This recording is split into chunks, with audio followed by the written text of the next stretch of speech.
સુરતમાં સ્થાનિક સ્વરાજની ચૂંટણીને ધ્યાનમાં રાખીને ભાજપે પોતાની તૈયારીઓ તેજ કરી દીધી છે। સરસાણા વિસ્તારમાં યોજાયેલી મહત્વપૂર્ણ બેઠકમાં કાર્યકર્તાઓને 100% પરિણામ લાવવાનો સંકલ્પ અપાયો છે।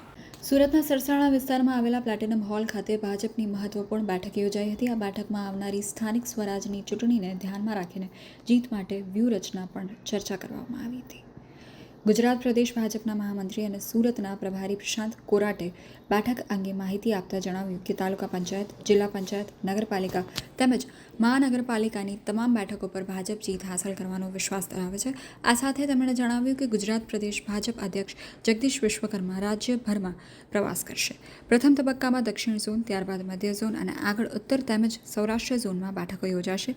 બેઠક દરમિયાન કાર્યકર્તાઓને વધુમાં વધુ મહેનત કરીને ચૂંટણીમાં જીત સુનિશ્ચિત કરવાની અપીલ પણ કરવામાં આવી હતી। આગામી સ્થાનિક સ્વરાજની ચૂંટણીને ધ્યાનમાં રાખીને મંડળથી લઈને જિલ્લા સુધીના બધા જ કાર્યકર્તાઓને ઝોન્સ મળવાનું થાય એ પ્રકારે એમનો ગુજરાત પ્રદેશની અંદર પ્રવાસ ચાલી રહ્યો છે અને આજે શરૂઆત દક્ષિણ ઝોનથી થઈ છે।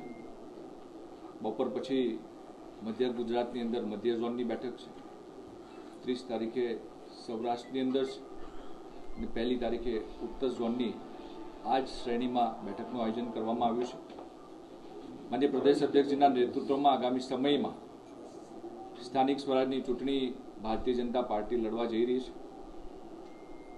જે રીતે ગત 2021ની અંદર ભારતીય જનતા પાર્ટીએ જે વિજય મેળવીને ઇતિહાસ બનાવ્યો હતો, એ નવો ઇતિહાસ બનાવવા માટે થઈને ભારતીય જનતા પાર્ટીના કાર્યકર્તાઓ, દરેક કાર્યકર્તાઓ પ્રદેશથી લઈને બૂથ સુધી બધા કામ કરે એ ધ્યેય સાથે માન્ય પ્રદેશ અધ્યક્ષજીનો પ્રવાસ ચાલી રહ્યો છે।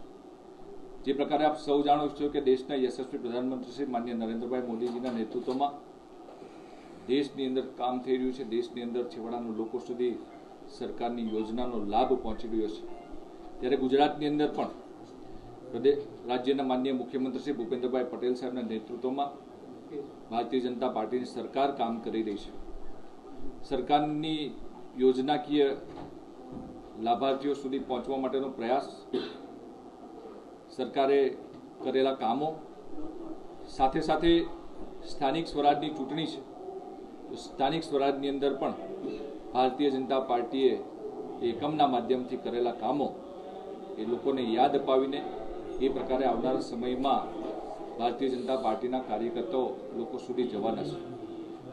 આગામી 29મી તારીખે દેશના યશસ્વી પ્રધાનમંત્રી શ્રી જે રીતે મહિનાના છેલ્લા રવિવારે મન કી બાતના કાર્યક્રમના માધ્યમથી લોકો સુધી જોડાતા હોય છે, ત્યારે આ વખતે પણ એ મન કી બાતના કાર્યક્રમની અંદર મન કી બાત ટિફિન બેઠક કે સાથ દરેક મંડળની અંદર, ગુજરાતની અંદર 600થી વધારે મંડળોની અંદર આ બેઠકનું આયોજન થઈ રહ્યું છે। એની અંદર દરેક બૂથમાંથી ઓછામાં ઓછા 5 કાર્યકર્તાઓ જોડાવાના છે અને સાથે સાથે ભારતીય જનતા પાર્ટીનો 6 એપ્રિલે જે સ્થાપના દિવસ છે એના આગલા દિવસે એટલે કે 5મી એપ્રિલે એક મહાસંપર્ક અભિયાનની અંદર દરેક બૂથમાં ભારતીય જનતા પાર્ટીની બૂથ સમિતિના કાર્યકર્તાઓ એ આગામી સ્થાનિક સ્વરાજની ચૂંટણીને લઈને એ લોકો સુધી, જન સુધી પહોંચવા માટેનો પ્રયાસ કરવાના છે, લોકોનો સંપર્ક સાધવાના છે।